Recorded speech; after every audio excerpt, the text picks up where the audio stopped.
ልቤን ክፈት ልቤን ክፈት የልጅያን ልብ እንደከፈተ ልቤን ክፈት ልቤን ክፈት የልጅያን ልብ እንደከፈተ። በስመ አብ ወወልድ ወመንፈስ ቅዱስ አሐዱ አምላክ። በስመ አብ ወወልድ ወመንፈስ ቅዱስ አሐዱ አምላክ። በስመ አብ ወወልድ ወመንፈስ ቅዱስ አሐዱ አምላክ አሜን።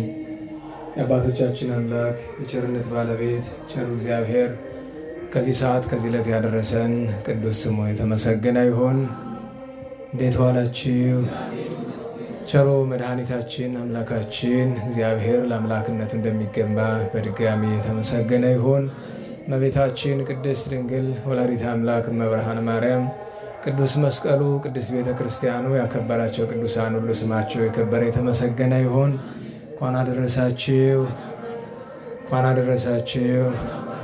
ክርስቶስ ተንሥአ እሙታን አሰሮ ለሰይጣን ሰላም ኮነ። በቸርነቱ በይቅርታው ፍስሐ ሰላምን፣ ተድላ ደስታን፣ ፍቅር አንድነትን፣ ገነት መንግሥተ ሰማያትን የሰጠን አምላከ አበው አምላከ ቅዱሳን ቅዱስ ስሙ የተመሰገነ ይሁን። ብርሃነ ትንሣኤውን ይግለጽልን። ከእመቤታችን ከልደታ ከበዓታ በረከት ያሳትፈን። እንግዲህ ለመደማመጥ ላስቸግር ይችላል። ትንሽ እንሞክራለን። ያው የዓመት በዓል ስለሆነ ለነገ ይደር የምንለው ነገር ስላልሆነ ነው እንጂ ያው ሁለት ጉባኤ በአንድ ይከብዳል። ከውስጥ ስንሆን ደግሞ አዳራሹ ይከላከለዋል ትንሽ።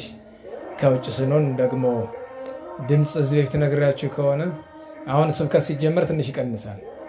ችግሩ ስብከት ቶሎ አይጀመርም። 70% ያው በካሴት መዝሙር ነው ሰዓቱ የሚሄደው ብዙ ጊዜ እና እንጂ ስብከት ሲጀመር ለምንድን ነው የሚቀንሰው? ስለሚቀነስ አይደለም። ይህ የምታዩት በአምፕሊፊኬሽን ስለሆነ የሚሰራ አዶቤ ላይ ገብቶ ስትገለብጡት ድምፁ ይሄ ሬድ ላይን የሚባል አለ በዚህ በድምፅ እና እሱን ስለሚነካ ደግሞ ወጥ ነው። ይሄ የሰው ልጅ ሲናገር ድምፁ ሲዘምርም ሲናገርም ኢንቶኔት ያደርጋል ይባላል። ወጣ ገባ እያለ ነው የሚሄደው። ይሄ ግን ስራዬ ተብሎ እኩል እንዲሆን ስለሚሰራ ያው የዚህ የኮምፒውተር ህግ ነው፣ እንደዛ እንዲሆን ነው የሚደረገው እና በዛ ምክንያት ትንሽ ቀጥ ያለ ስለሆነ የድምፅ ማጉያውን ዋናውን አምፕሊፊኬሽን ሲያገኘው ያኛው በጣም ያገነዋል። ለሁሉም ከኋላ ላላችሁት ካልሆነ እዚህ ላላችሁት ይሰማል መሰለኝ። ስለዚህ ትናንት ጀምረን ያቋረጥነውን ርዕስ ወይም ያላነሳነውን ርዕስ ብቻ የጠቀስነውን ዛሬ እንማርበታለን። ይቤሎ እግዚአብሔር ለኖህ ግበር ታቦተ በዘትድህን። እግዚአብሔር ኖህን እንዲህ አለው በዘፍጥረት 6:14 ላይ ትድን ዘንድ መዳኛ የሆነ ዘንድ የምትድንበትን መርከብ ስራ ብሎታልና እሱ እናወሳለን። ከሁሉ በሚቀድም የዕለቱን ቅዱሳን እናዘክር፣ በኋላ ሰዓት እንዳይገታን። ዛሬ በቤተክርስቲያናችን ከ72ቱ ቅዱሳን አርድእት መካከል አንደኛው ቅዱስ ያሶን ዓመታዊ ዕረፍቱ ነው። እንደነ ቅዱስ አብሮኮሮስ በጣም ቆይተው ከ72ቱ አርድእት በጣም ቆይተው አረፉ የሚባሉ እንደነ ቅዱስ ያሶን እንደነ ቅዱስ አብሮኮሮስ ያሉ ናቸው። ሐዋርያት በሙሉ አርፈው እነሱ በዕድሜ ነበሩ። በእርግጥ ከነዚህ ሁሉ በጣም አርጅቶ የቆየ ስምዖን ቀለዮጳ ነው። ግን ይህም አንዱ ቅዱስ ነው። ይሄ ቅዱስ ከሀገረ ጠርሴስ ወይም ተርሴስ ከምትባል ስፍራ በመጀመሪያው በጌታችን ያመነ እሱ ነው። ምነዋ ጌታችን ያስተምር የነበረ በይሁዳ በገሊላ በሰማርያ ጠርሴስ ያለች ወዴት ሀገር ወዴት አይቶት ቢሉ በዚያ ወራት እስራኤል በመላው ዓለም ተበትነው ነበርና ዓመት እየጠበቁ ይመጡ ነበረ ለማክበር እና ጌታ በተጠመቀባት በዚያች ዓመት ወደ ኢየሩሳሌም ለክብረ በዓል መጥቶ እያለ የጌታችን ትምህርት ሰምቶ ተከትሎታል። 3 ዓመት ከ3 ወር ከጌታ ተምሮ በረደተ መንፈስ ቅዱስ ሀብቱን ጸጋውን ተቀብሎ ለስብከተ ወንጌል ወጥቶ ብዙ አገልግሎ በኋላ ቅዱስ ጳውሎስ ከአንድ አገር ናቸው፣ ሁለቱም ከጠርሴስ ናቸውና ቅዱስ ጳውሎስ ባመነ ጊዜ ከተከተሉት ከነሲላስ መካከል አንዱ ይሄ ቅዱስ ነበረና ቅዱስ ጳውሎስን ተከትሎታል። እኔ በአርድእት ሕይወት ውስጥ የምንመለከተው የቅዱስ ጳውሎስን ክብር ጭምር ነው። ብዙዎቻችን ስናነብ ስናዳምጥ ልብ አላልነው ይሆናል እንጂ ቅዱስ ጳውሎስ ለጠርሴስ ከተማ ያሶንን ጳጳስ አድርጎ ሾመው ይላል አይደል? እንዴት ዋላችሁ? አሁን ልብ በሉ። ቅዱስ ጳውሎስ ሳያምን ማን ነበረ? ቅዱስ ያሶን ነበረ። ቅዱስ ያሶን ጌታ ከዋለበት ውሎ ካደረበት አድሮ 3 ዓመት ከ3 ወር ተምሯል። መንፈስ ቅዱስን ተቀብሏል። ቅዱስ ጳውሎስ ሳያምን እንኳ ለ8 ዓመት በሐዋርያነት መከራ ተቀብሏል። ቅዱስ ጳውሎስ ከመጣ በኋላ ግን የቅዱስ ጳውሎስ ክብሩ እንደ 12ቱ ሐዋርያት መሆኑን የምታውቁት በዚህ ነው። 13ኛው ሐዋርያ የሚባለው ለዛ ነው። 13ኛው ሐዋርያ የሚባሉ አባቶች አሉ። ከሩቁ ዘመን ቅዱስ አትናቴዎስ አለ። በቅርብ ደግሞ የእስክንድሪያ ሊቀ ጳጳሳት የነበሩትን አቡነ ቄርሎስ ስድስተኛ እንደዚያ ብለው ይጠሯቸዋል። ያው የአክብሮ ስም ነው እንጂ የሹመት ስም አይደለም። የቅዱስ ጳውሎስ ግን ከሹመት የሚቆጠር ስም ነው። አስባችሁታል? በኋላ መጥቶ በፊት የተሾመውን በፊት የነበረውን እግዚአብሔር ያከበረውን መንፈስ ቅዱስ እንዲሾመው ፈቀደለት። ቅዱስ ያሶን ሌላ አስገራሚ ነገር አለው። በቤተ ክርስቲያን ታሪክ ለመጀመሪያው ጊዜ በሐዋርያት ስም ከሐዋርያት ባንዱ የመጀመሪያው ቤተክርስቲያን የተሰራች በእመቤታችን ስም ነው። አይደለም? ደህና ዋላችሁ። በቂሳሪያ ፊልጵስዩስ የመጀመሪያ ቤተክርስቲያን የተሰራችው በማን ስም ነው? በእመቤታችን ስም ነው። ከእመቤታችን በኋላ ለመጀመሪያው ጊዜ ከእመቤታችን በቀር ከቅዱሳን ቤተክርስቲያን የታነጸለት ቅዱስ እስጢፋኖስ ነው። ያችን ቤተክርስቲያን የሰራት ደግሞ ቅዱስ ያሶን ነው። ቅዱስ እስጢፋኖስ ለቅዱስ ያሶን ጓደኛው ነው። አብረው ይውሉ አብረው ያድሩ የነበሩ ሲወገር እዚያው ስፍራ ኑሮ በሐዘን በለቅሶ ከቀበሩ አንዱ ነው። እና የቅዱስ እስጢፋኖስን ክብር እንድንረዳ 2 ነገር ነው ያለን። አንደኛ ለመጀመሪያው ጊዜ ከቅዱሳን ወገን ቤተክርስቲያን የታነጸለት እስካሁን ባለን መረጃ ቅዱስ እስጢፋኖስ ነው። ክብሩ ከፍ ያለ ነው። ሁለተኛ ሐዋርያት በሲኖዶሳቸው በዓል ሲገዝቱ ከ12ቱ ሐዋርያት እንግዲህ የጌታ በዓል ግዝት ናቸው የእመቤታችን። ከዚያ በኋላ ግዝት የሚባል የ12ቱ ሐዋርያት ነው አይደለም? ከ12ቱ ሐዋርያት ውጭ ግዝት ካላቸው ቀዳሚው የመጀመሪያ በዓሉ የተገዘለት ቅዱስ እስጢፋኖስ ነው። በነገራችሁ ላይ ጥር 1 እና የካቲት 17 ግዝት በዓሎች ናቸው እንደ ቅዱሳን ሐዋርያት ሕግ ከሄድን ማለት ነው። እና የቅዱስ እስጢፋኖስን ቤተክርስቲያን ሰርቶ ያከበረለት ይሄ ቅዱስ ሰው ነው፣ ያሶን ነው። ከዛ ውጭ በቤተ መንግስት በተለይ በደሴተ ኮራኮራስ በነበረው አገልግሎት ጊዜ ብዙ ታምራት አድርጎ ብዙዎችን አሳምኗል። ከነዚህ መካከል የንጉሱን ልጅ በዛ ዘመን ገና ግፋ ሰማይታት በደንብ ስላልጀመረ ሐዋርያት ናቸው መከራ ይቀበሉ የነበረ እንጂ የመኮንኑን የአገረ ገዢውን ልጅ ምንም አልሰበካትም እኮ በስብከት አይደለም። መከራ ሲቀበልና መልአከ እግዚአብሔር ሲፈውሰው አየች፣ አመነች። የገዛ አባቷ አሕዛብ አረመኔዎች ናቸው። አንዳንድ ቀን የሚመሰግን ነገር ሲኖራቸው ምስጋና የሚመስል ነገር ጣል እናደርጋለን አይደል? በማናመሰግናቸው እናመሰግናቸው። የአሕዛብ የእምነቱ መሰረት አሕዛብ የምንላቸው የሆነ ቡድን ለይተን አይደለም። በአጠቃላይ ጣዖትን የሚያመልኩ ሁሉ ጣዖት ስሙ ብዙ ነው። ስሙን አልጠራላችሁም። አሁን ለምሳሌ በአካባቢው ሰው ስለሌለ የሚበሳጭ ለምሳሌ ቡዲዝም የሚባል እምነት አለ አይደለም? ቡድሃ ሚስተር ሲድራታ ወይም አቶ ሲድራታ የሚባል የሆነ ግለሰብ ነው። የሆነ ጊዜ ጠግቦ በቃ የሆነ ነገር አለ። እሱ ያላለውን ነገር በኋላ ተከታዮቹ አመለኩት። አሁን ቡድሃ የጣዖት ስም ነው፣ ወይም በሌላ አነጋገር ሰይጣን የሚመለክበት ስም ነው። በሂንዱ እምነት ብዙ አማልክት ነው ያለው። ስንት ይመስላችኋል? ግምት ውስጥ እስከ ስንት ግምት? 100። እሺ ጨምርበት አንተ 300 ሊቀ ዲያቆኑ ይጨምሩበት። አላውቀውም ነው ጭማሪው። ቀሲስ 150 ጨምሩ እንጂ እህቶች ስንት?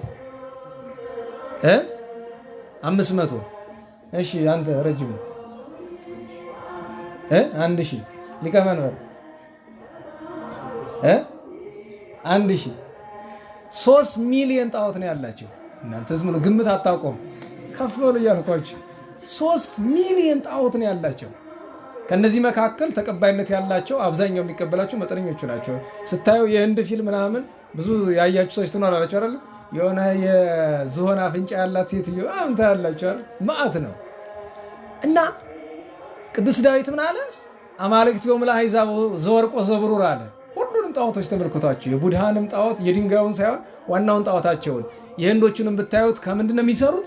ከወርቅ ዘወርቆ ዘብሩር ካለ በኋላ ግን ምን አለ? አይን አላቸው።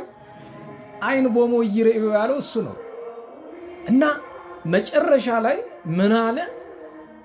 ከማሁ ለይኩኑ ኩሎሙ ለገብርዎሙ አይደለም? ጣዖት የሚሰሩ ሁሉ ደንጋይ የሚያለዝብ ሁሉ ደንጋይ ይሁኑ እንደማለት ነው። እንዴት ዋላቸው? እና ደንጊያ የሚያመልኩ ልባቸው ደንጊያ ስለሆነ ይላሉ አባቶቻችን። እና አሕዛብ ጨካኞች ናቸው። የጭካኔያቸው መገለጫ ለገዛ ቤተሰብ እንኳ አይራሩ ማለት አይራሩ። እና የገዛ አባቷ በክርስቶስ አመንሽ ብሎ መግደል እኮ ጌጥ ነው አይደል? ለቅዱሳን ሰማዕታት መግደል ጌጥ ነው። ምንድን ያደረጋት? ሕዝብ ሰብስቦ በአደባባይ ልሷን ያስወለቃት። አባቷ ገላዋን አይቶ ምን ሊያደርግለት ነው? ምን አይነት ክፉ ቢሆን ነው? እግዚአብሔር በኋላ ተበቅሎታል።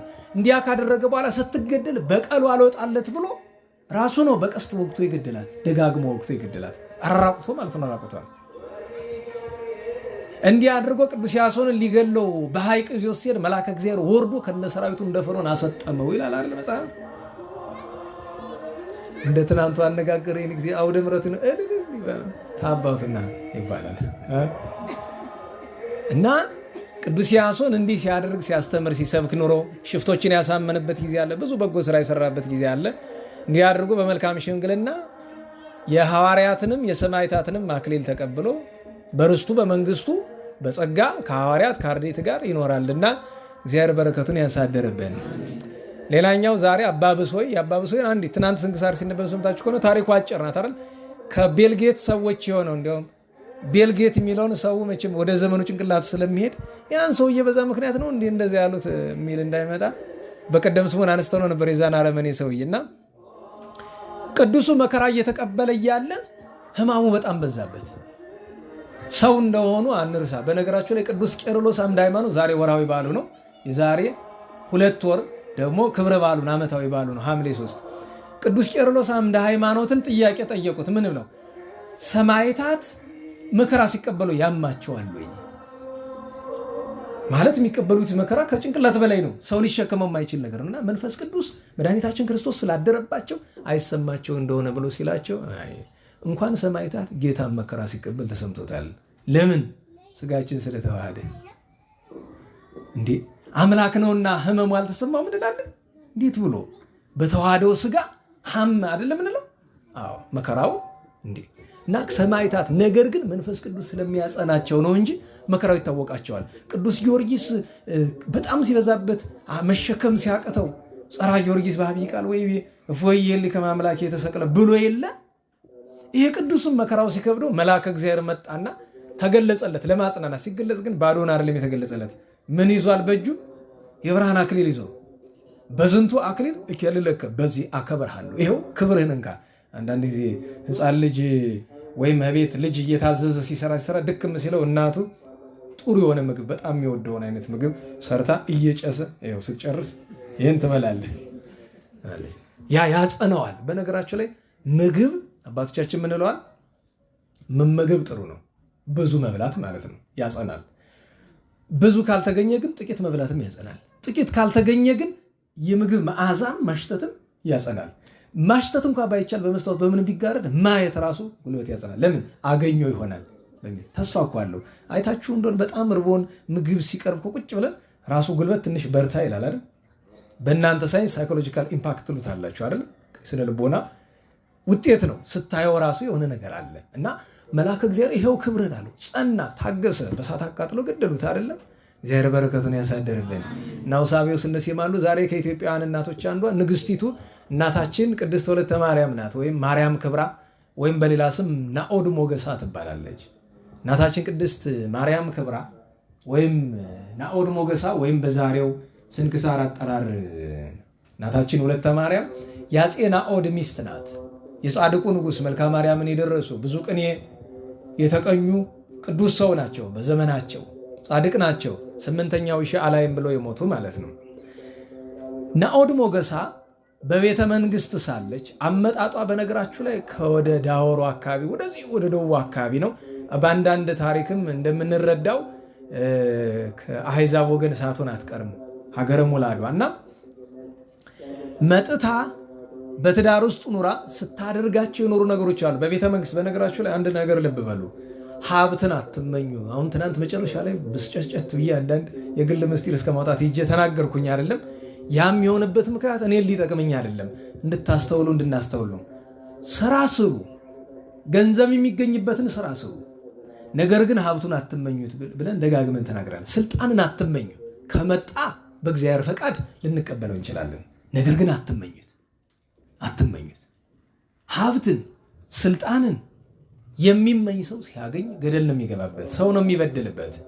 እና በእውነቱ ይቺ ቅድስት እናት ንግሥት ሆና በዘመናቸው ረሃብ ተከሰተ። አቡነ ሀብተ ማርያም በእድሜ ነበሩ፣ የዛን ጊዜ አላረፉም ነበረ። አቡነ ሀብተ ማርያም በጸሎት በአማላጅነታቸው ረሃቡን እስኪያርቁት ድረስ ብዙ ሰው አለቀ። ክፉ ቀን ይባላል ያ የረሃብ ጊዜ። በረሃቡ ጊዜ ልብላ በማለት ፋንታ ነዳያንን የቸገራቸውን ድሆችን በማብላት ታስታውሱም ትናንት ያነሳውላችሁ የአባታችን የአፄ ናኦድ ታሪክ አለ አይደል? ንጉሱ ካህኑን በልቶ መጣ ብሎ ገደሉት የተባለ በዛ የራብ ዘመን እኮ ነው። እና እመቤታችን የወቀሰቻቸው ኋላም ይቅር ያለቻቸው በዛ ምክንያት ነው። እና የተራቡ ሰዎችን በመመገብ ተመስግናለች። እሱ ብቻ አይደለም፣ በነገራችሁ ላይ ሰው የሚጦም ሲያጣ አይደለም አይደል? እያለው ነው መጾም ያለበት። ሀብታም ስትሆን ዘወትር የምትጾም፣ ዘወትር የምትጸልይ፣ ዘወትር የምትሰግድ ሰው ነበረች። አንድ ነገር ልብ በሉ፣ መጾምማ እኛ ስንጾም የለ እንዳትሉ፣ በሁለት ነገር እንለያያለን። እንኳን ንግሥት ሆነሽ ዛሬ ብዙዎቻችሁ ምስኪን ስለሆናችሁ ነው የምትወጡ፣ እናውቀዋለን እኮ። ትናንት የነበሩት ሀብት ሲያገኙ አልጠፉም። እዚያውን ሀብታም አለ ግን በሞት የለም እንኳን ሁሉ ነጭ ድሃ ነው። እኔ ይሻላለሁ እኮ እናንተ አይደል? እንዴት ዋላችሁ? ቢያንስ ሰበብ አለኝ አውቄ ነው ድሃ ሆንኩ እያልኩኝ ራሴን ከፍ ከፍ አደርጋለሁኝ። ብፈልግ እኮ ምናምን እላለሁኝ። ውሸቴን ማለት ነው። ለነገሩ አይጠፋም እዚህ አካባቢ። ልብ በሉ፣ እኛ ምን ጾም የለ እንዳትሉ፣ ንግሥት ሆኖ የሚሰማውን ስሜት አታውቁትም። በጣም ከባድ ስፍራ ነው። ሁለተኛ ነገር እሷ ትጦም የነበረ ሕዋሳቶቿን ጨምራ ነው። እንደኔ እንዳንቺ እንዳንተ ከሆድ ብቻ አይደለም ጦማ። ትሰግድ ነበረ፣ ትጸልይ ነበረ፣ ነዳያንን ትንከባከብ ነበረ። ባሏ ከሞቱ በኋላ ካረፉ በኋላ ምንድን ያደረገችው? ቀጥ ብላ የት ሄደችው? ደብረ ሊባኖስ መንና በዓት ዘግታ መንኩሳ በብዙ ገድል ኖራለች ንግሥት ወለተ ማርያም። እግዚአብሔር በረከቷን ያሳድርብን። እንግዲህ ወደ ትምህርታችን እንመለስና ርዕሳችን እናንሳ። እንግዲህ እግዚአብሔር ሰማይና ምድርን ከኋላ ይሰማቸዋል። ሰማን። ያው ያኛው እንደሚስብ አውቃለሁ። ከስብከት ይልቅ መዝሙር ነው የሚስብ። እውነት ለመናገር ያው መዝሙር ሲመራቸው የነበረው ልጅ ልክ ከዚያው ሳይጨርስ አፉ ሳይጨርስ ማለት ነው የዛኛውን አብሮ አፉ እያለ ነው የወረደ ድምፅ ማጉያውንና ይሄ ምን ይባላል? ምን ይባላል? ያረጋች አይምሮ ትባላለች። እንደዚህ የያዘችው ቁም ነገር የእሱ እንዳይመስላችሁ። እኔ አሁን ጸሎት እያደረግኩኝ ድምፅ ማጉያት ከተከፈተ ቱግን እምል ለምን ወደዛ ነው የሚሄደው? ቃል እግዚአብሔር ከሆነ ወደዛ ነው የሚሄደው። ሌላ ግን ቢደነፋ ዘፈን ቢከፍትበት ችግር የለብኝም። ቃል እግዚአብሔር ከሆነ ግን ወደዛ ይሰማል። ያ ምን ይባላል? ሊቃውን ተመልከቷቸው። የፈለገ 40 ጊዜ በዙሪያቸው ምንም ነገር ቢከፈት ከያዟት ቀለም ጭንቅላታቸው አይናጠብባቸውም። ያመታደል ነው። የትምህርት ብዛት ያመጣላቸው ነው። የገድል አይደለም። የብዙ ሊቃውንት የገድል አይደለም። የገድል ሲሆን ቅድስና ነው። እነሱ ቦምብ ብታፈነዱ እግራቸውን በመጋዝ ብትቆርጡት እየጸለዩ ከሆነ ትዝ አይላቸውም። እሳት ቢረግጡ ትዝ አይላቸውም። እነሱ ለምን ምን ይባላል? ተመስጦ ይባላል። ተመስጦ ይባላል። እና አሁንም ቢሆን እስከሚያልቅ ድረስ እንዲሁ ላታላችሁ ወደ ዋናው ቀለም አለግባ ብዬ ነው። እንዴት ዋላችሁ? ቅድም አሁን የተዘመረው መዝሙሩን ከሚዘምረው ሰውዬ ጋር ከፍተኛ ቅራኔ ያለኝ ቤተክርስቲያን ላይ የሚያደርጋቸውን ነገሮች ስለማቅ፣ መዝሙሩ ግን ማን እንደጻፈለት እንዴት ያለ ጥሩ መዝሙር! እውነት ለመናገር በጣም ጠፈፍ ያለች ናት፣ ጥሩ ናት መዝሙራ። ከሰውየው ጋር ግን ችግር አለብን። የግል ጉዳይ አይደለም። እንደውም የሚገርማችሁ ያን ጊዜ ክስ ምናምን ተመቶ እያለ ለምን ለሷ አትነግረውም? ቀጥታ እኮ ጠቅላይ ሚኒስትሩ ቢሮ ገብቶ ምናምን ያስደርግላል። አይቅር ታደርጉልኝ፣ የፈለገች ነገር ትፈጠራለች እንጂ እንደዛ አላደርግም። በኋላም የሆነ ቦታ እንግድነት ይጄ እያለ አለ እኮ በዚህ አካባቢ ያሉ ትናንት የነገርኳችሁ እዚያ አለ እኮ እዚህ መጥቷል እሱ ማለት ወዲያ አይደለም ማለት ለምን ብትሉኝ የሰው ሕይወት ለመመራመር አይደለም። ስለ ቤተ ክርስቲያን ነው፣ ስለ ግል ሕይወት አይደለም። በግል ሕይወትማ ማንንም መመርመር አይችልም። ማናችንም እዚህ የምተቻችሁ ግዴታ ሆኖብኝ ነው እንጂ ብንመራመር በእግዚአብሔር ፊት አስቸጋሪ ነው። እግዚአብሔር ሰማይና ምድርን ፈጠረ ብለን ተምረናል አይደለም? በዚያ ውስጥ ጥቂት ስለ እመቤታችን ምሳሌ አየን። ከዚያ በኋላ በመካከል እግዝእትነ ማርያምን ያሳየን ዘንድ ጌታችን በግልጥ ትወለዳለች ብሎ ትንቢት ከመናገሩ አስቀድሞ በዓለመ መላእክት በብዙ ምስጢር ገልጧታል። ለቅዱስ ሚካኤል መልአከ ምክሩ ባሰኘው መንገድ ምስጢር ሲነግረው፣ ለቅዱስ ገብርኤል በክንፉ ላይ ሁር አብስራ ለወለተ ጽዮን ብሎ ሲጽፍለት፣ ከዚያ በኋላ ገነትን በፈጠረ ጊዜ በገነት ውስጥ ባሉ በእጽዋት ሁሉ በነገራችን ላይ እመቤታችን እዚህ በፊት እንደተማማር ነው በዕፀ ሕይወት ትመሰላለች፣ በዕፀ ገነት ትመሰላለች፣ በዕፀ በለስም ትመሰላለች። ዕፀ ሕይወት ዕፅ እመቤታችን ሕይወት ጌታ ነው አይደለም? ዕፀ ገነት ምንላቸው አሁንም ዕፅ እመቤታችን ገነት ጌታ አንድም ገነት እመቤታችን በዚያ ውስጥ ያሉ እጽዋት መዓዛቸው ልብ ይመስጣል። አንድ ጊዜ ቆርጠው ተመግቧቸው ቀና ሲሉ መልሰው ተክቶ ያገኛሉ። ይኸውም ለጌታችን ምሳሌ ሆኖ ይነገራል። ዕፀ በለስ ብዙ ጊዜ አዳምና ሔዋንን የጣለቻቸው ዕፀ በለስ እንደሆነች እናስባለን። እንዴት ዋላችሁ?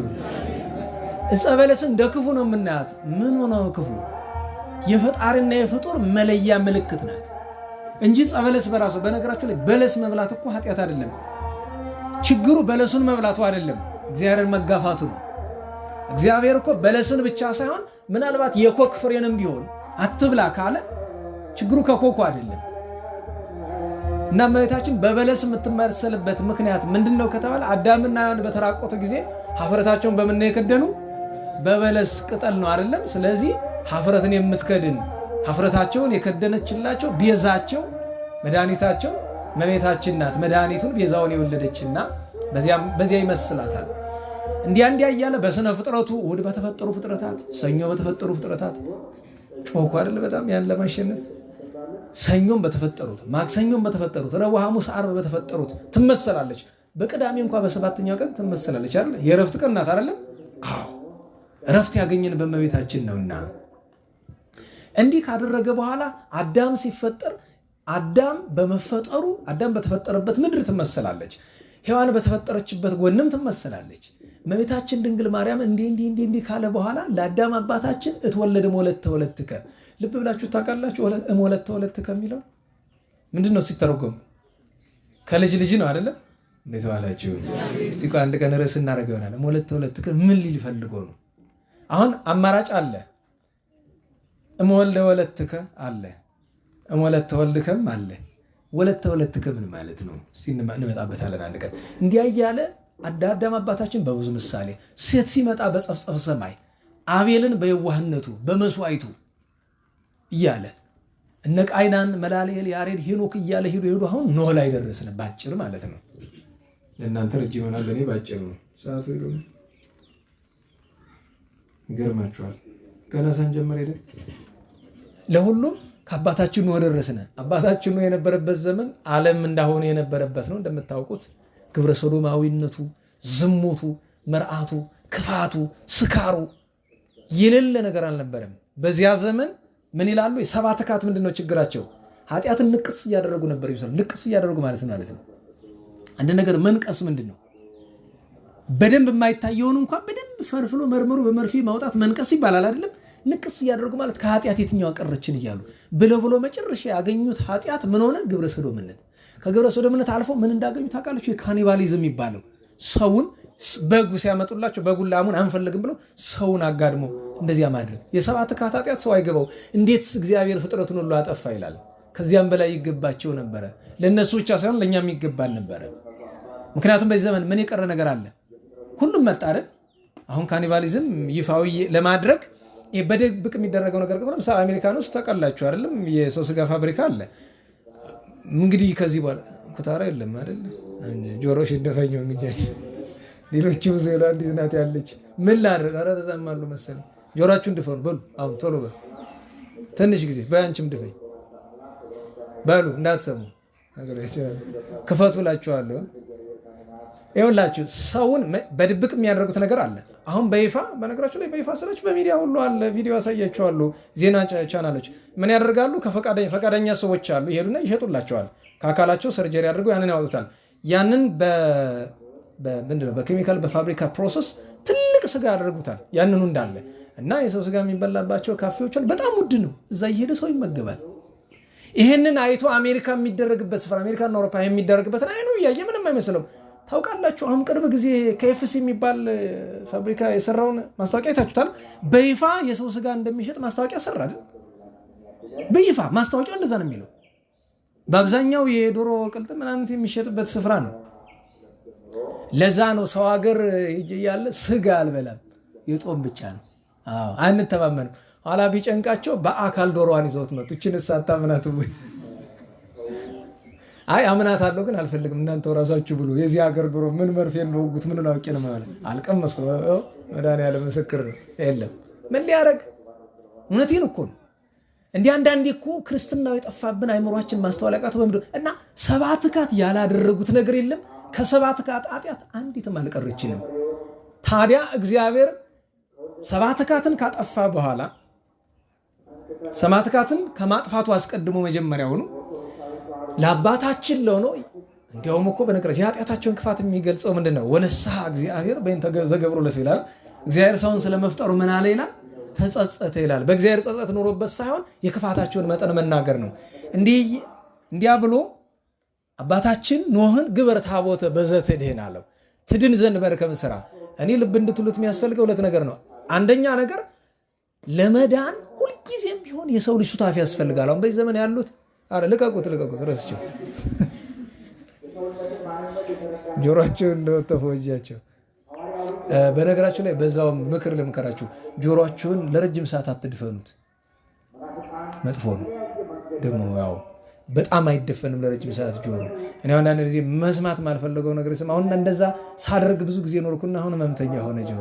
ስለዚህ እኔ ያየ ተቀጣ ነው ሲታመም እዛ በኋላ ደግሞ ጭንቅ ነው፣ መመለሻ የለውም። ምክንያቱም በካሜራ ሁሉ አዩት ወደ ውስጥ ምንም ነገር የለውም። ታውቀዋለህ አንተ ችግሩን ይደርሶበታል ታውቀዋለህ። እንዴት ዋላችሁ? ትልቁ ማየት ያለብን ነገር መዳን በእግዚአብሔር የሚሰጥ ቸርነት ሆኖ ሳለ አሰራሩ ግን የእኛን ተሳትፎ ይፈልጋል። ስለዚህ ኖህ አባታችንን ያዳነው ማን ነው? በምን መንገድ አድርጎ ነው ያዳነው? በመርከብ አይደለም። መርከቡን ሰርቶ ነው የሰጠው። መላእክትን ስሩና ሰጡት ነው ያላቸው። ምን አደረገ? ስራ አለው። መላእክትን ግን እርዱት አላቸው። ማንን ሾመለት? ከሊቃነ መላእክት መካከል ቅዱስ ሱሪያልን ሾመለት። መርከቡን ሰራ። መርከቡን ሲሰራ እንዳሁን ዘመን አልነበረምና ረጅም ዘመን የፈጀበት ከ90 ዓመት በላይ ነው የፈጀበት። አሁን መሰረታዊ ጥያቄ አንደኛው ለመዳናችን የኛን ሱታፌ እንዳንዘነጋ ነው። ሁለተኛው ማስተዋል ያለብን ነገር እግዚአብሔር ሁል ጊዜ በየዓመቱ ይህን ነገር እናነሳዋለን አይደል? የኖህ መርከብን ነገር ዝም ብሎ ማዳን እየቻለ በየስፍራው ያዛቸዋል። ለመዳናቸው እንዲያድርጉ ይላቸዋል። ለምን ብትሉ አንዱን መለስነ፣ ሁለተኛ ሊነግራቸው የሚፈልገው ነገር ስላለ ሊያስረዳቸው የፈለገው ነገር የዘላለም ድነታቸው ነው። ለጊዜው ከውሃ መዳኑን አይደለም፣ ከዘላለም ማየ ስራዌ እንዴት እንደሚዳን ነው የሚነግራቸው፣ እንዴት እንደሚያድናቸው እየነገራቸው ነው። ስለዚህ ባጭር ግበር ታቦተ በዘትድህን የምትድንበትን መርከብ ስራ አለው። በመርከቡ ምክንያት እንዲድን። ምክንያቱስ መርከቢቱ የማን ምሳሌ ስለሆነች? እንዴት ዋላችሁ? አበው ምን ይላሉ? ኖህ የጌታ ምሳሌ፣ መርከብ የእመቤታችን። ምሳሌውን ለሁለት ያትቷል። አንድ ስራ አለው። እመቤታችን የፈጠራት ማን ነው? ንገሩኝ። ስለዚህ ኖህ የእግዚአብሔር ምሳሌ የሚባሉ በዚያ ነው። ሁለተኛ የጌታችን ኢየሱስ ክርስቶስ ምሳሌ ነው እንለውና ኖህ አባታችን የት ነው ያደረ? በመርከብ ውስጥ። ኖህ የጌታ ምሳሌ ለመሆኑ መገለጫ እኮ ሌላም አለ። ከመርከብ ከወጣ በኋላ አባታችን ኖህ ወይን ተከለ። ያንን ጨምቆ ወይን አዘጋጀና ጠጣ አይደል? ምን አለ? ሰከረ። ከዚያ በኋላ ከልብሱ ምን አለ? ተራቆተ። በስካረ ወይን። በነገራችሁ የመጽሐፍት ቃል እኮ እንዴት እንደሚተባበር ልብ አትሉት ማለት። አሁን የትንሣኤ ምስባክ ምንድን ነው የሚለው? የትንሣኤ ምስባክ ማን ነው? ንገሩኝ እንጂ በሉት በደንብ። ወተንሥአ እግዚአብሔር ቀጥሎ ምንድን ነው የሚለው? ወከመ ኃያል ብሎ ምንድን ነው? ወዳገ ወይንን ለምን ፈለጋት? ኖህ አባታችን ምን ጠጥቶ ነው የሰከረ? አይደለም የአባታችን የኖህን ራቁትነት ለጌታ። አሁን ኖህ አባታችን መስከሩ ሊመሰገን አይደለም፣ በእውነቱ ሰው ነውና መቼስ በዚያ ሁሉ ትሩፋቱ በዚያ ሁሉ ጽድቁ ደካማ ጎኑ ነው። በደካማ ጎናቸው ውስጥ እንኳን ጌታ የማዳኑን ስራ ያሳያል። ኖህን ወይን ያሰከረው ወይን የፍቅር ምሳሌ ነው። ፍቅረ ሰብ ነው። ፍቅር ሰሐ ወለወልደ ኃያል መንበሩ እንደሚለው ከዚያ ተራቆተ ይላል። የሰው ልጅ ፍቅር ወልደ አምላክ ወልደ አምላክ መድኃኒታችን ኢየሱስ ክርስቶስን ራቁቱን እንዲሰቀል አድርጎታል። በዚያ ጊዜ እዚህ በፊት ምሳሌውን ተማምረናል። ካም ከነአን ልጁ አይቶ ነግሮት አይቶ ምን አለ? ሳቀ። የማን ምሳሌ? የይሁዳ የአይሁድ ምሳሌ።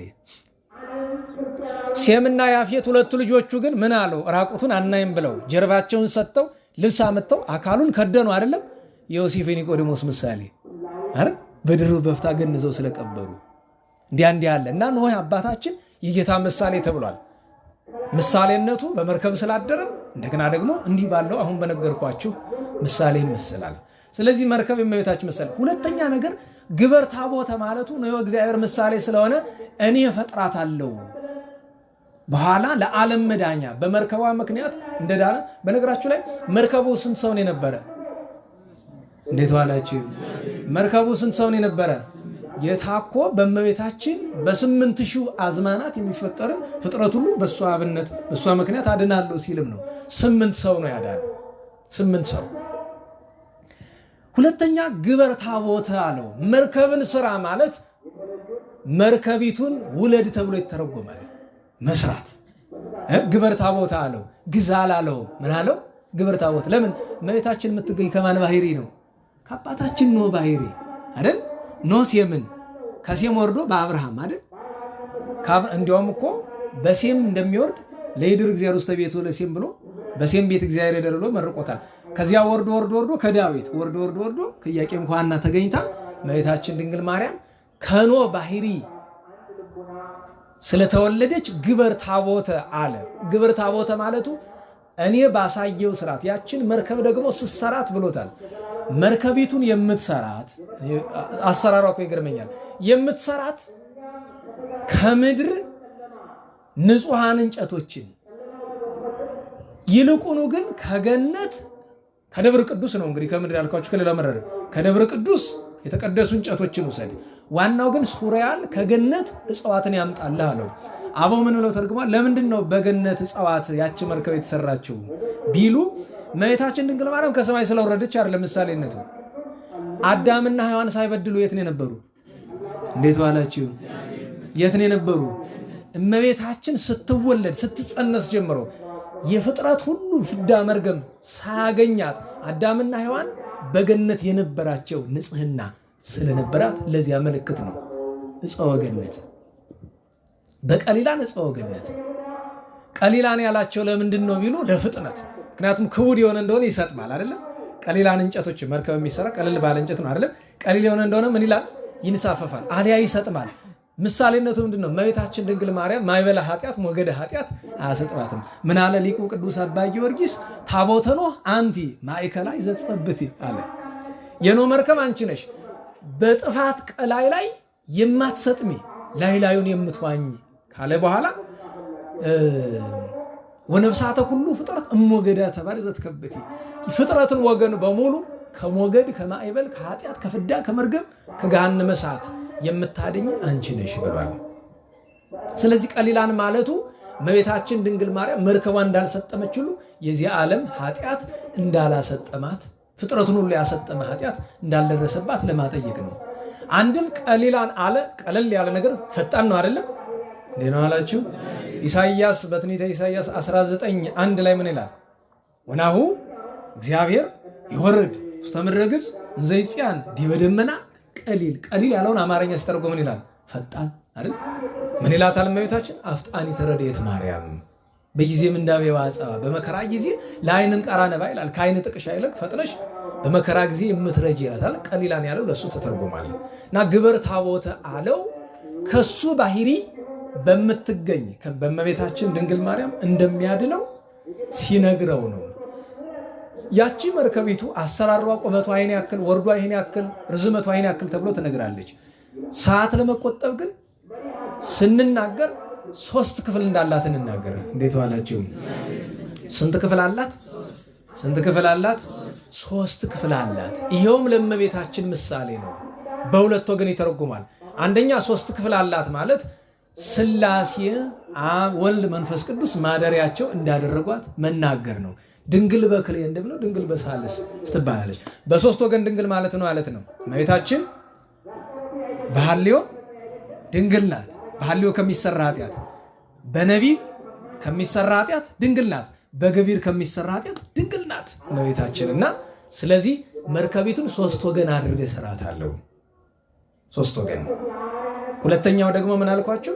ሥላሴ ያድረውባታል። ስለዚህ አንደኛው ምሳሌ ሥላሴ ማደሪያ ስለሆነች እንደዚህ ያለው። ሁለተኛው ደግሞ ምሳሌ እመቤታችን በ3 ወገን ድንግል ስለሆነች አንድም በመርከቡ በ3 ክፍል ሴም ካም ያፌት እንዳደሩ ሁሉ ከጥፋቱ አንድዳን ሁሉ ነገደ ሴም፣ ነገደ ካም፣ ነገደ ያፌት በእሷ ምክንያት ይድናሉ ሲል ነው።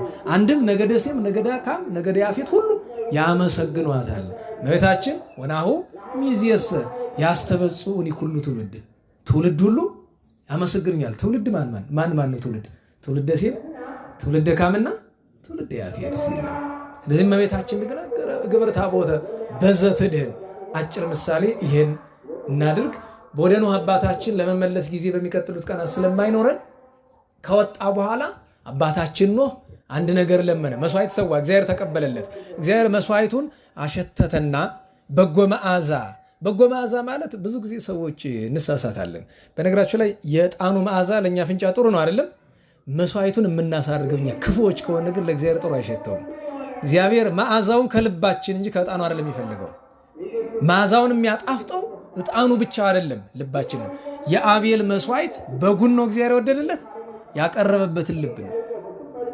መዓዛውን ወደደ ማለት እግዚአብሔር ጌታ ለቅዱስ ዳዊት ምን ብሎታል? ይበል ስጋ ላይም ብሎታል። እኔ ላሙን እኮ የምታርዱልኝ ስጋውን ልበላ አይደለም ወይ ሰት ደመጠሊ እኔ ፍየል ደም አልጠጣም ምን ያደርግልኛል? ሱ ለእግዚአብሔር መስዋዕተ ስብሐት አለ አይደል? ይልቁኑ ለእግዚአብሔር የምስጋና መስዋዕትን ሰዋ። ምን ትሻለህ? ሌላ ምንድነው የሚለው? ትጼዋአኒ በዕለተ ምንዳቤከ፣ እንዲያ ከሆነ በመከራ ቀን ትጠራኛለህ። አድህነከ፣ እኔ ደግሞ አድንሃለሁ። ወተአኩተኒ፣ ታመሰግነኛለህ። ይሄ ነው፣ ሌላ ነገር የለም። ኖህ አባታችን መስዋዕት ሲያቀርብ እግዚአብሔር ተቀበለለትና ምን አለው? ብዙ ተባዙ ወምልዋ ለምድር፣ ብዙ ተባዙ ምድርን ሙሏት አለው። አይ ጌታዬ፣ የኔ ልጆች በደልን አንተም ማጥፋትን ላትተው ይቅር መዋለድ ይቅር አለው። ግድ የለም ምን አለው? ሰይም ቀስቴ በውስተ ደመና፣ ደመና ዝናብ በዘነመ ጊዜ በደመና ላይ የቀስት ምልክት ደጋን አደርጋለሁ። ህብረ መልኩ ብዙ የሆነ ዋናዎቹ 4 መልክ የሆኑ ምን አለ? ከመያማሰና ለምድር ዳግመ በማይ አይ፣ ዳግመኛ ምድርን በጥፋቷ አልመታም አለ። ያቺ ደጋን ያቺ ቀስተ ደመና ቀስተ መሐላው ለኖህ የሚላት ድንግል እግዝእትነ ማርያም ናት። እንዲያውም በመልክዓ ቁርባን ላይ ይላል አይደለም? የመልክዓ ቁርባን የእንዘ ብዙሃኑ 6ኛው አንቀጽ በመንፈቀ ሳብዕ ወር ካለ በኋላ ነው የሚለው እሱ። ባለመጸለት ይገብሩ ብሎ ከሱ በኋላ ያለው አንቀጽ እንጂ ይሄን ጨርሰን ምንገባበት ወግብረ ሞት ከመላእክት አንከሮ ነው ናው ማይከሌነ ወማይከሌከ ስዩም ትምህርተ ማላ ስጋከ ወቀስተ ኪዳንከ ደም። ልብ እያላችሁ ኢየሱስ ክርስቶስ መስዋዕተ ሰላም በከመ ተገብረ ቀስተ ደመና አመተ አየህ ዓለም አለና ዝናመ የጋይነ ይጹጥ በከልጓም። ያ ቀስተ ደመና ከዚያ ጊዜ ጀምሮ እስካሁን ድረስ የጥፋቷ እንዳይወርድ ሲከላከል ይኖራል። በእውኑ ቀስተ ደመና እግዚአብሔርን ከልክሎ ሊያስቀረው አይደለም። እግዚአብሔር ለመሐላው የሚታመን ርቱ አምላክ ስለሆነ ነው። ያቺ ቀስተ ደመና ግን ምሳሌ ናት። በእመቤታችን ምክንያት በስሙ ያመነ ሁሉ ከጥፋት እንዲድን ቃል ኪዳን መስጠት ነውና እግዚአብሔር አባታችን የኖህን በረከት ያሳድርብን። ታዲያ አጭር ማጠቃለያው ምንድነው ትሉኝ እንደሆነ እግዚአብሔር ይመስገን እናንተ ገና ነው ሰዓት። ያ ሲኖር ደግሞ ተስፋ ነው። እነሱ አሉ፣ እነሱ እንኳን ገፋ ያደርጋሉ ትንሽ፣ እኛ እንኳን ያን ያክል አናደርግም። በቀን ስለኛ በጊዜ ቢሆን ይሻላል። ታዲያ ግብረ ታቦተን ለኛ ምን እንተርጉመው? አሁን ኖህ እንዲድን አንዲት ቀዳዳ ነው እግዚአብሔር የሰጠው። ምንድናት እሷ? ግብረ ታቦተ ነው። ምን ስራ? እንዴት ዋላችሁ? መርከብን ገንዘብ አድርግ ነው። መርከብ ከሌለ ትጠፋለን። በዚህ ዘመን ዲያብሎስ ከሚሰራቸው ክፋቶች ውስጥ በጣም ከፍተኛ የምላቸው ትውልዱን ጌታችንን እግዚአብሔር ነው ብሎ እንዳያምን ከውስጣችንም ከውጫችንም ባሉ ሰዎች ይውላችሁ ጌታችን መድኃኒታችን ኢየሱስ ክርስቶስን እግዚአብሔርነቱን የማያምን ሰው በሙሉ ለጥፋት ይዳረጋል። ምግባር ሊያቀት ይችላል። እናላችሁ ጾም ጸሎት አንዳንዴ ይቸግራል። ምግባር ትሩፋት አንዳንዴ ይቸግራል። ጌታችን ኢየሱስ ክርስቶስን አምላክ ወልደ አምላክ ወልደ አብ ወልደ ማርያም ስግው ቃል ብሎ ማመን፣ እግዚአብሔርነቱን የባህሪ አምላክነቱን አለማመን ግን አመፀኛነት ነው። ማንም ይሁን በምንም ምክንያት ይሁን። ሁለተኛው ደግሞ መዳኛ መንገዳችን እግዝእትነ ማርያም እንደሆነች ቅዱስ ያዕቆብ ዘስሩግ በቅዳሴ ወስልሰተ ማኅፀነ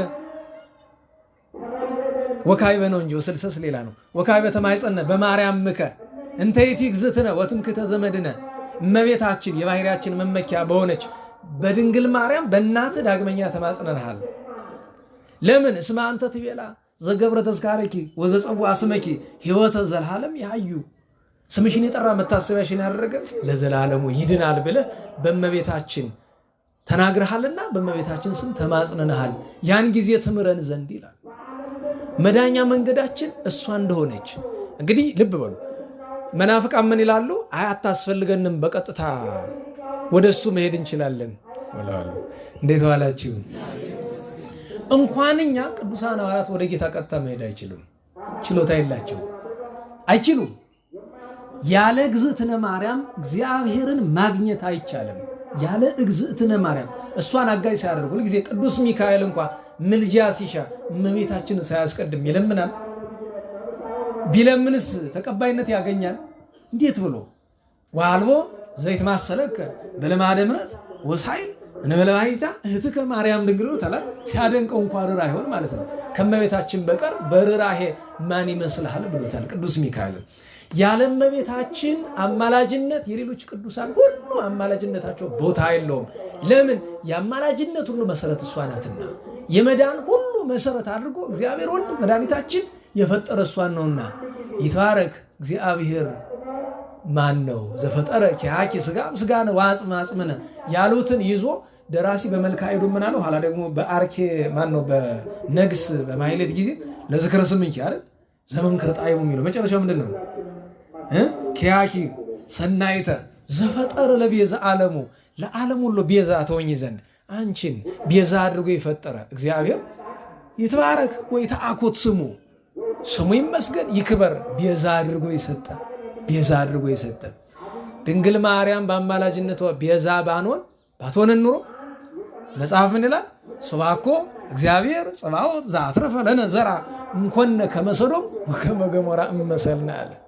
አዎ እሷን ባያስቀርልን ኑሮ እንደ ሰዶም እንደ ገሞራ እንደ ሰባት ካት በጠፋን ነበር። እና እመቤታችን ድንግል ማርያምን ግበር ታቦተ ገንዘብ አድርግ። መርከብ በሌለበት መዳን የለም። እግዝእትነ ማርያም በሌለችበት እንደምን ብለን እንድናለን? በምን አቅም በምን ችሎታ? ስለዚህ እግዝእትነ ማርያምን ገንዘብ እናድርግ፣ ስሟን እንጥራ። ፍቅሯን በአንድ ቀን ማግኘት አይቻልም አውቃለሁ፣ ግን ዕለት ዕለት እንለምናት። ውዳሴዋን እንድገም፣ ቅዳሴዋን እናስቀድስ፣ በስሟ ምጽዋት እንስጥ፣ ዝክርን ዘክር። ብርሃነ ልደቷን መድኃኔዓለም ያሳድርብን፣ ብርሃነ ትንሣኤውን ያሳድርብን። የንጹሐንን የሐዋርያትን የአበውን በረከት የእመቤታችን ጣዕሟን ፍቅሯን ያሳድርብን። ከክፋት ከጥፋት ከገሃነመ እሳት በአማላጅነቷ ተሰውረን። ስብሐት ለእግዚአብሔር ልዑል ወለወላዲቱ ድንግል ወለመስቀሉ ክቡር ወፀሳይል አሜን።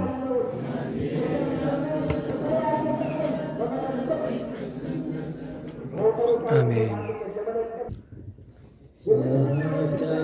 ስብሐት ለወልድ ስብሐት ለመንፈስ ቅዱስ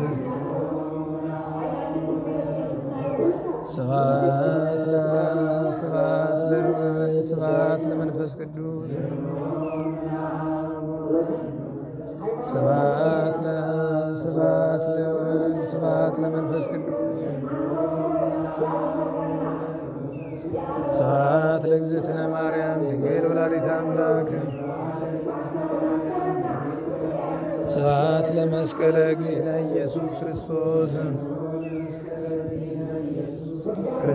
በምሕረቱ ይዘከረነ አመዳግም ምጽአቱ ያሳፍረነ ለሰቦተ ስሙ ያንቃነ ወበአምልኮቱ ያጽናነ እግዝእትነ ማርያም አይርጊ ጸሎተነ ዋስተስሪ ኩሎ ኃጢአተነ ቅድመ መንበሩ ለእግዚእነ ለዛብላነ ዘንተ ምስtem ወለዘአስተየነ ዘንተ ጽዋ ወለዘሰራለነ ሲሳየነ ወአራዘነ ወለዘታገሰ ለነ ኩሎ ኃጢአተነ ወለዘወሃበነ ሥጋሁ ቅዱሰ ወደሞ ክቡረ ወለዘአብጽሐነ እስከ ዛቲ ሰዓት እስመ ለዓለም ምሕረቱና ወለወላዲቱ ድንግል ወለመስቀሉ ክቡር ይትሐበሩ ይስብሐት ወትረ በኩሉ ጊዜ ወኩሉ ሰዓት ሰላም ለኪ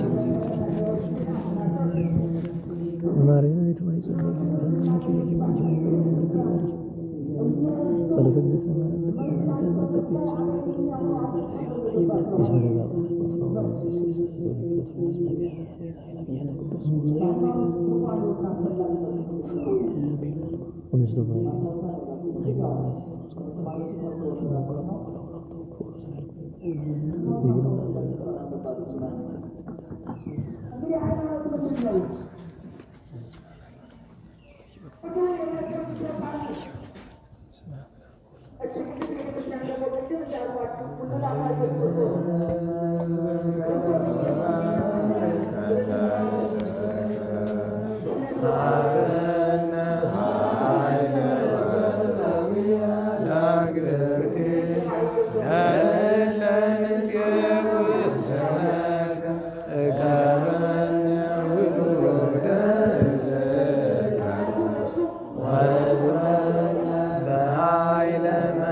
ኃይለ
ኩልነ ወላዲተ አምላክ ከልጅ ወዳጇ ማልዳ ተማልደን አባ ሕርያቆስ ለበለዮሴፍ ለአባ ዘጊዮርጊስ የተለመነች እመቤታችን ለእኛም ትለመን። እግዚአብሔር አምላካችን ለመምህራችን የአገልግሎት ዘመናቸውን ይባርክልን፣ ጤናቸውን ይስጥልን። የዛሬ ወር ቀኑን ብናገኝ እንኳን ይቺ ቀን የዛሬ ዓመት ሆና ምትመጣ ይችን ሱባኤያችን በሰላም ያስፈጽመን። መምህራችን ጤናቸውን አድሎ ከርሞን ጊዜ ያደርስልን። ለወንድሞቻችንም ቃለ ሕይወት ያሰማልን። ከሩቅም ከቅርብም መጥተን ቃሉን እንድንሰማ እግዚአብሔር አምላክ ከመጀመሪያ እስካሁን ድረስ ማስተዋሉን አድሎ ከቅዱስ ቦታው ተገኝተን ቃሉን እንድንሰማ የፈቀደልን ፈጣሪ ከምንም በላይ ፍጻሜ ነውና ፍጻሜያችን ያሳምርልን። አባታችን ቅዱስ ጊዮርጊስ ዘጋስጫ መሶቢያ አብርሃ ልቡ ከመፀሐይ እንደ ፀሐይ ልቡ በራለት። የእመቤታችንን ፈቃድ ሆኖ ነገረ መለኮት የተሰወረው ሁሉ እንዲገለጥለት ሆነ። ለእሱ የገለጠች እመቤታችን ለእኛም እስከ መጨረሻችን ማስተዋሉ እንድታድለን እግዚአብሔር አምላክ ይፍቀድልን። ሰዓተ ማልኮን የባረከ ሰዓተ ምሸቱን ባርኮ ሰዓተ ሌሊቱን ይባርክልን። ሰላም ያሳድረን። አቡነ ዘበሰማያት